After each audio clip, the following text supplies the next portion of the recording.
Many find the demonic to be frightening and unnerving. These fallen angels cause much trouble and suffering for us here on earth. But, as this story of St. Anthony of the Desert and his battle with these demons reveals, Satan is nothing to fear. Born January 12th, in the year of our Lord 251, in Egypt, Anthony was brought up in the Christian faith. After the death of his parents when he was about 18 or 20 years old, he was left in charge of taking care of his very young sister. One day, as he collected his thoughts while on his way to church, he pondered about how the apostles, leaving all things, had followed Christ. And he thought about the people of the Acts, who sold their possessions and brought the money and laid it at the foot of the apostles for the distribution to the poor. With these thoughts in mind, he entered the church. And it so happened that the gospel was being read, and he heard the Lord saying to the rich man, "If thou wilt be perfect, go sell all that thou hast, and give to the poor, and come follow me, and thou shalt have treasure in heaven." Anthony, upon leaving the church, gave the villagers the property which his parents had left him, 300 acres of beautiful and fertile land, and all else that he had in personal property he sold. He was able to raise a fair sum of money which he gave to the poor, only keeping a little because of his sister. Again, Anthony entered the church. In the gospel, he heard the Lord say, "Be not solicitous for the morrow." So he sold the rest of his possessions, donated the rest of his money, and entrusted the care of his sister to a sisterhood. From that day onward, he began to live a life of hardship. At that time, there was an old man in the neighboring village who had practiced a life of solitude from youth. Anthony was eager to imitate him and others who practiced this lifestyle. To sustain himself, he would work with his hands, partly spending money on bread and partly on the poor. He prayed constantly. The devil tried to draw him back from the religious life. He disturbed him at night, and so beset him by day that even onlookers could see the struggle that was going on between the two. Satan suggested evil thoughts, but Anthony would turn them away by his prayers. Satan roused temptations in Anthony, but the saint persisted in faith, prayers, and fasting.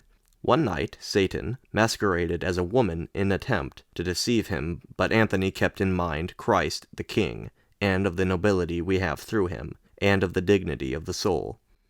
Other times, the fear of hellfire was enough to keep off temptations. Satan tempted him still more. Eventually, Satan appeared to Anthony using a human voice and taking the shape of a dark boy. Satan said to him, "Many have I deceived, and many have I overthrown. Yet now, when I attacked you and your works as I have attacked others, I was not strong enough?" Anthony asked, "Who are you that say such things to me?" "I am the lover of uncleanness. I take charge of the ensnaring and the tempting of the youth, and I am called the spirit of fornication. How many have I deceived who meant to be careful? How many that were chaste have I drawn away with temptations? I am he through whom the prophet reproaches the fallen, saying, 'You were deceived by a spirit of fornication.' For it was through me that they were tripped up. I am he that so often beset you, and as often was defeated by you." Then Anthony thanked God, and taking courage against Satan, said to him, "Then you are much to be despised, for your mind is black and your strength as a child's. I have not one anxiety left on your account, for the Lord is my helper, and I will despise my enemies." Hearing this, the black spirit instantly fled, cowering at his words and fearing even to approach Anthony. Anthony did not grow careless as though the devil were beaten, nor did Satan cease his attacks. In attempt to strengthen himself against further battles with Satan, Anthony made himself accustomed to harder ways of life. He would go nights without sleeping and watch for Satan. When he did sleep, it was on the floor. He barely ate, breaking his fast for 1 meal a day. He would sometimes go 4 days without food. When he did eat, his meals consisted of bread and salt, and he only drank water. He believed that when the enjoyments of the body are weak, the power of the soul is strong. Upon mastering himself, St. Anthony abode in a tomb that he had his friend lock him in alone. One night Satan came with many demons, and they scourged him so that he lay on the ground speechless from the pain. The pain was so severe that blows from men could not have caused such agony.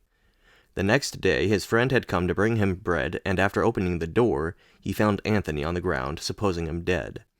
He brought him to the village church and laid him on the ground. By midnight Anthony awoke, and, not being able to walk on his own because of the injuries, signaled to his friend to help him return to the tomb in secret, not wanting to wake the village people who slept at his side. Once back in the tomb, being unable to stand, Anthony prayed lying down. After prayer, Anthony shouted, "I do not run away from your blows, for though you should give me yet more, nothing shall separate me from the love of Christ." Satan then returned with an army of demons. The tomb shook as if an earthquake had taken place. The demons appeared to Anthony in the shapes of animals: lions, bears, leopards, bulls, serpents, asps, scorpions, and wolves. The pains of this attack were worse than the previous. Aloud, Anthony said to them, "If you had any power in you, it would have been enough that just one of you should come. But the Lord has taken your strength away, and that is why you try to frighten me, if possible, by your numbers. It is a sign of your helplessness that you have taken the shapes of beasts." And again he said, "If you can, and if you have received power over me, do not wait, but lay on. But if you cannot, why are you chafing yourselves for nothing? For our trust in the Lord is like a soul to us, and like a wall of safety." Upon hearing this, the demons gnashed their teeth in anger. Looking up, Anthony saw the roof open, and a beam of light shone down upon him. Then the demons disappeared, and at once the soreness of his body ceased. And Anthony said, "Where wert thou? Why didst thou not show thyself from the beginning to end my suffering?" Then a voice replied, "I was here, Anthony, but I waited to see thy resistance. Therefore, since thou hast endured and not yielded, I will always be thy helper, and I will make thee renowned everywhere."